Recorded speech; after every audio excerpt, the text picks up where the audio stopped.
Hey, what's up, and welcome to Q&A, the show where I take your questions from YouTube, Twitter, and everywhere else and answer them here in video format. We got a ton to get into, so let's just start with the questions. And we're going to go with a question from Farm, who says, loving your breakdown of quarterback prospects. Someone commented on today's video asking what Tom Brady's average number of good games versus bad games was. I'd be interested in what the early in his career was.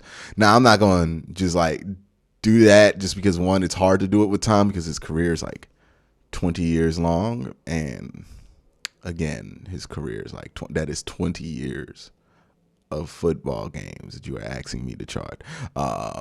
Nah, I can't do that, but what I can say is I went back through like his last 5 years, and both years when he was in Tampa Bay, he had like 4 bad games. Ridiculous, right?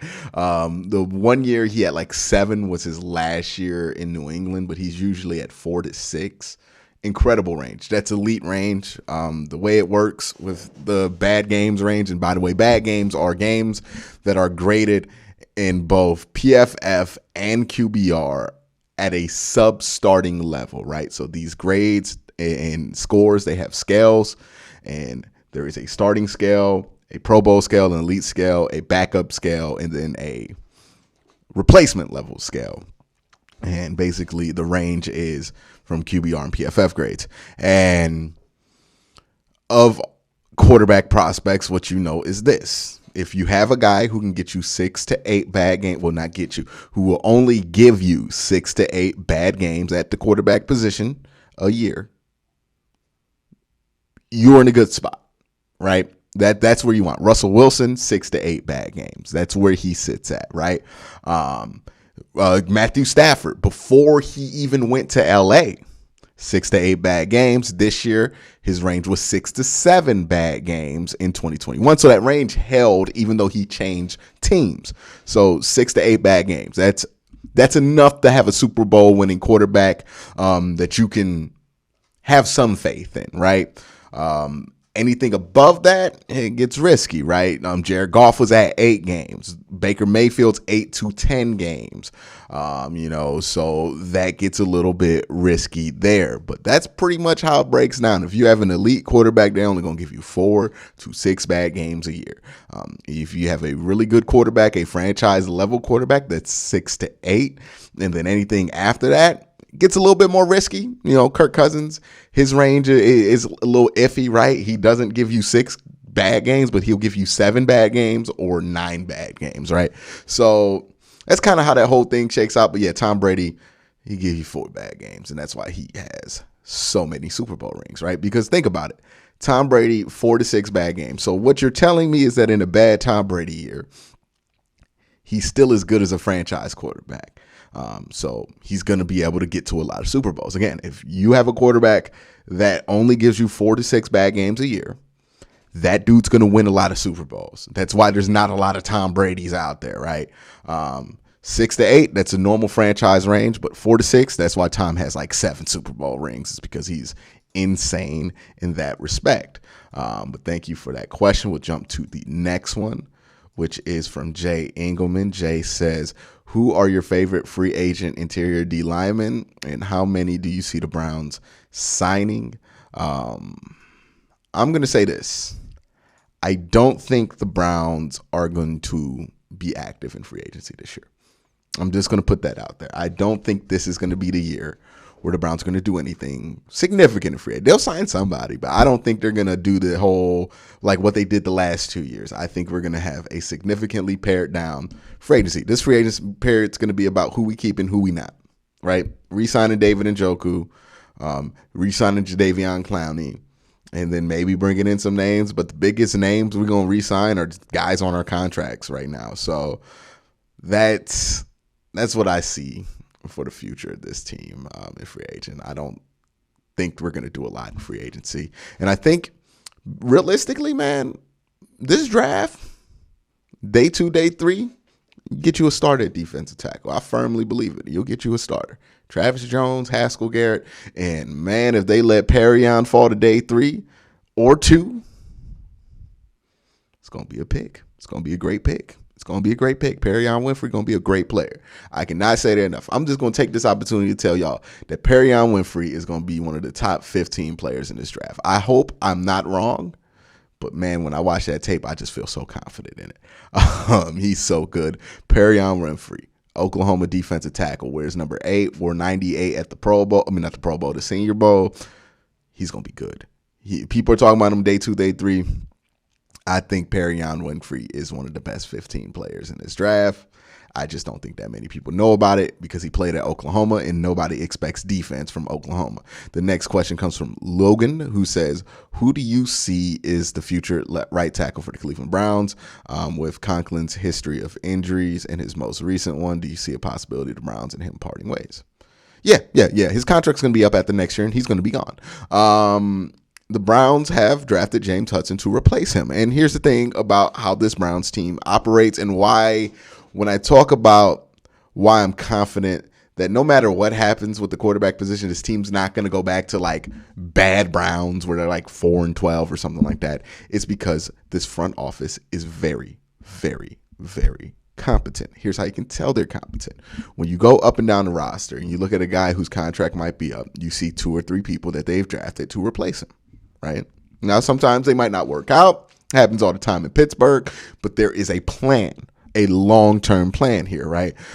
You look at right tackle, that's the only position on the offensive line that's not secured for multiple years, right? They secured Wyatt Teller. They secured Joe Bitonio. They have Jedrick Wills under contract for a while, and then J.C. Tretter is going to come up, and so is the right tackle. So 2. You notice they draft Nick Harris a couple of years ago to be the center in the future. So he's going to take over for J.C. Tretter when he has to leave because his contract expires. And James Hudson is the replacement for Jack Conklin. They have this sprinkled out at a lot of positions. Strong safety, linebacker. They have a long corner is another area where they have this kind of figured out a little bit, right? Like Greg Newsome, if you can't get Denzel under a certain number, Greg becomes your number 1. And then, you have a bunch of guys like, I can see AJ Green becoming the number 2 corner within the next year or so. Right. So that is the plan. This is a very competent front office. They're not going to do what other Browns front offices have done, where a guy is in free agency that's on their team that plays a pivotal role like Mitchell Schwartz or Alex Mack, and they have absolutely no plan. That's not this team's MO. They have a plan to replace every person on this roster. That's because they're very, very competent, and that's because they're a very good front office. That's going to take a while to show, but I think we're going to see a consistent level of non-mediocrity and competence that's going to prove that over time. The next question comes from Phil Wilcoxon, who says, with the salary cap increasing next season, Jarvis is more likely out of Cleveland. What free agent wide receiver would you like to see AB go get? I don't want the Browns to go and get a free agent wide receiver. Again, I don't think the Browns are going to spend a ton of money in free agency, and I don't think spending a ton of money on free agent wide receivers is what this team wants to do. One, they just got done spending $15 and $14 million for 2 wide receivers that they, quite frankly, did not use that well. Right? We can all agree. Like, Odell was not used well. You can argue he did not want to even be here. That's a fair argument, right? Like he did not want to be here, at least in 2021. I don't know about before, but definitely in 2021 had no intention on being here. Jarvis Landry, he wants to be here or wanted to be here, and we still didn't use him. So it doesn't make sense to spend money at wide receiver when every other wide receiver that you spent money on, it hasn't been anything that you've been interested in using. Right? Like, that's the thing. You have not shown any interest in using any of these wide receivers you spent a ton of money on. Why would we go out and do it again? So, no, I'm out on the free agent wide receiver thing. We don't need to go get Goodwin or whatever, because they're not going to use them. They just got done spending money, $30 million combined for Odell and Jarvis, and they let one of them go for free. They have no intention on spending that kind of money at wide receiver. There should be no expectation they're going to do that. If they do it, they do it. Now, as far as draft capital, I don't know, man. This is kind of how I felt about linebacker last year. They surprised me with JOK. Maybe they like one of these guys enough to take him at 13, but I think it would take a special prospect falling to them for them to take a wide receiver in the first round. I think Garrett Wilson might be that guy. I think they're intent on trading back, to be honest with you. Because a guy like Christian Watson makes a lot more sense for the Cleveland Browns in the way they view things, right? And the way they go about things.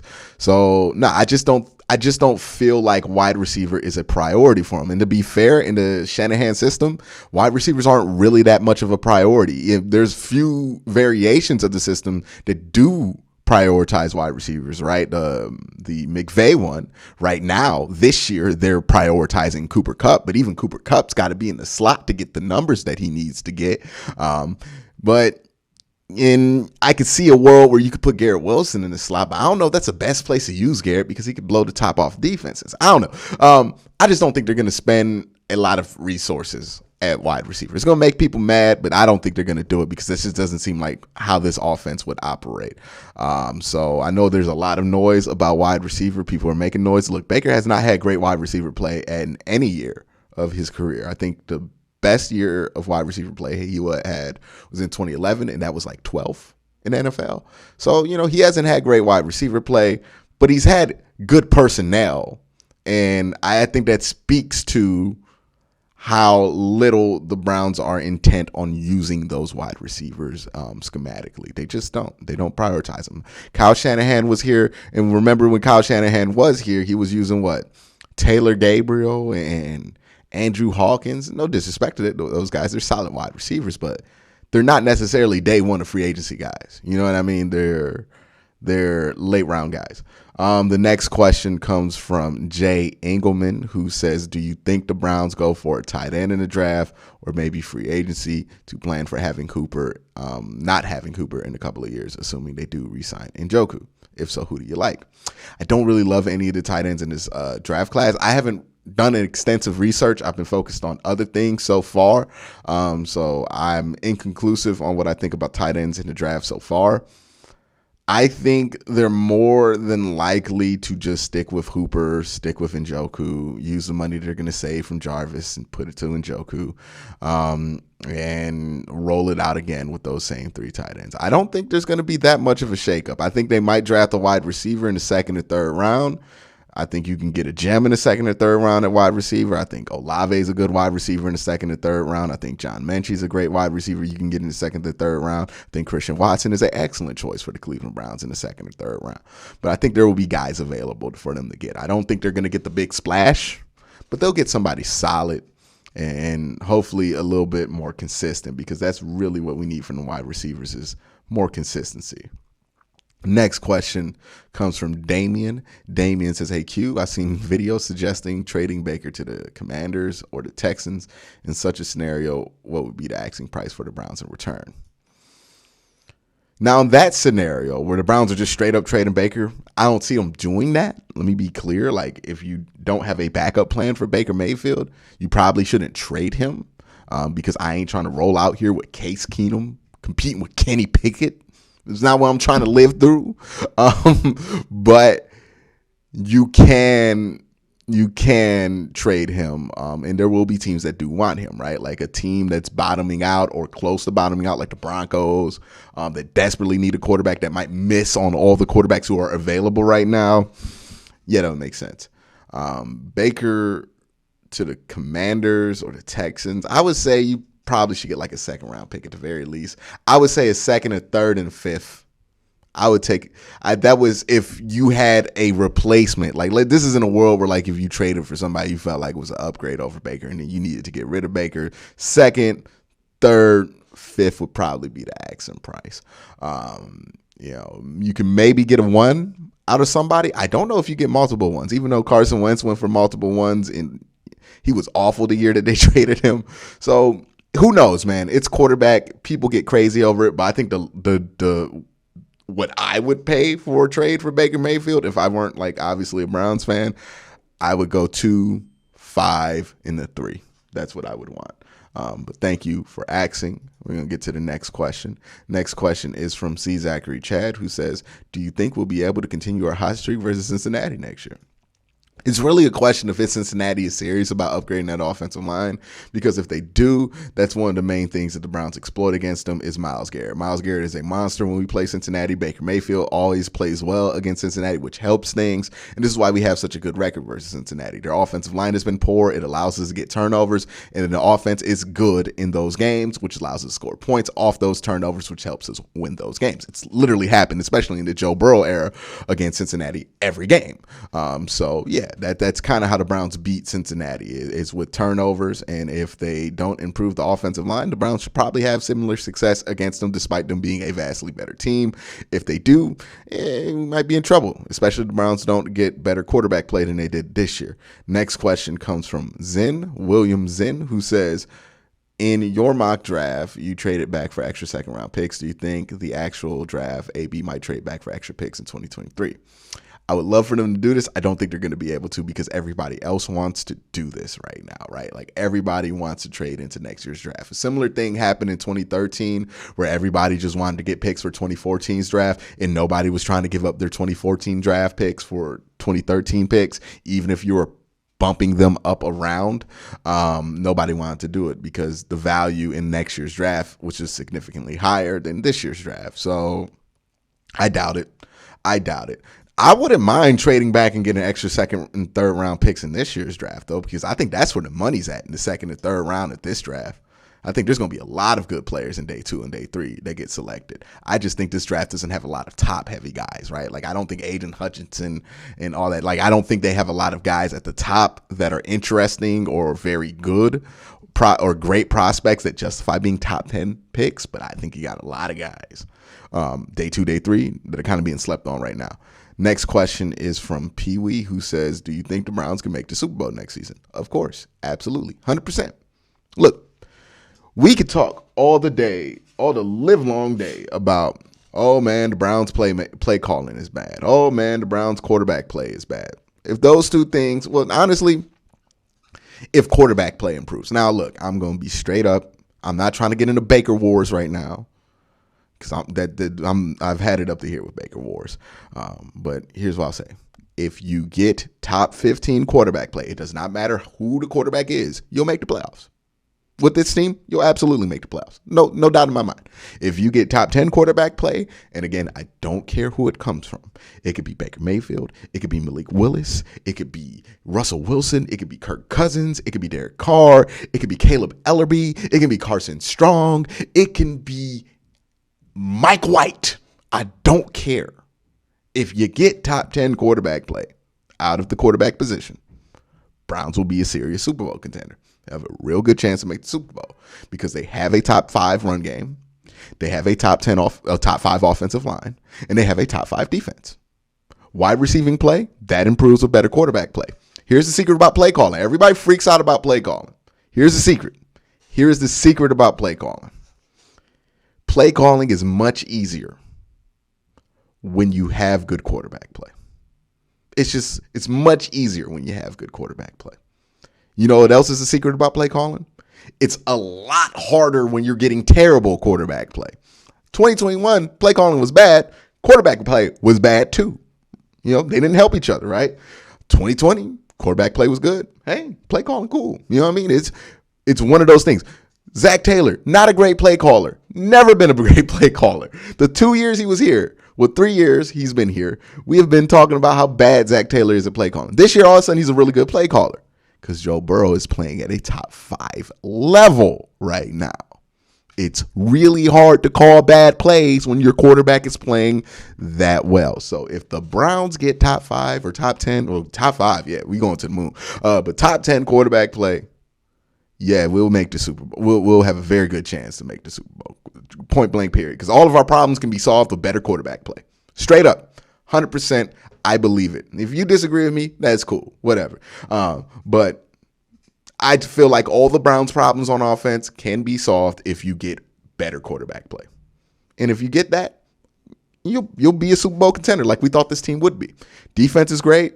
Offense has a lot of pieces, just doesn't have a quarterback piece that played at a high level in 2021, right? Like, that's just not what they had last year. So they didn't play well. But if they do have that, they'll play well. You know what I mean? And whoever that is, I don't care. I just want I want a quarterback to play at a top 10 level. That's who I want the starting quarterback to be. Whoever gives the Browns the best chance to win.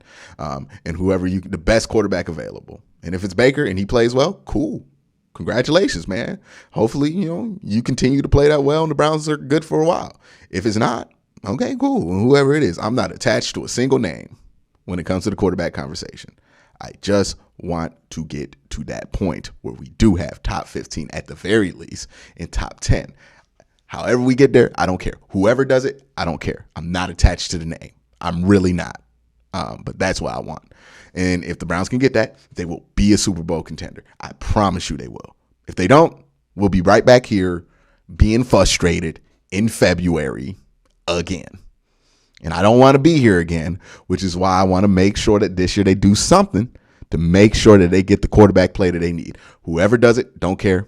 Just I need that quarterback play be better. But that's my thoughts this week to your questions. Thank you guys for asking them. Please continue to have a great week and have a good day and have a great night.